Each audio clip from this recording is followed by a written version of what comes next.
आयशा, हमने ये भी देखा है कि बच्चों में, बड़ों में तो बहुत ज़्यादा ऑलरेडी इस चीज़ की परसेंटेज है ही, लेकिन अब मैंने देखा है कि बहुत यंग बच्चे या कह लें कि 5 से 10 साल के जो बच्चे हैं उनमें भी फैटी लिवर का इशू बहुत ज़्यादा आना शुरू हो गया है।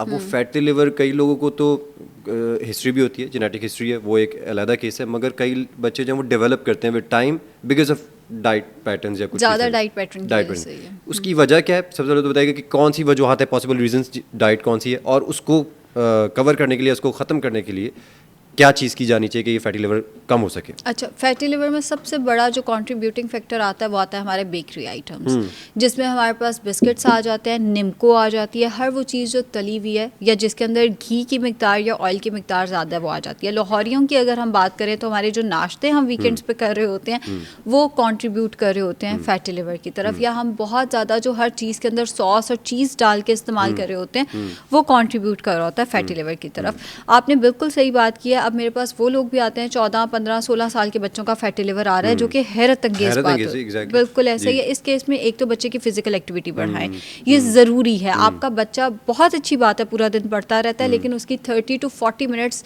ब्रिस्क वॉक होनी चाहिए। फिर दूसरी बात यह है कि बच्चे को फिश ऑयल का सप्लीमेंट जो है वो शुरू करा दें। फिश ऑयल इसमें हेल्प कर सकता है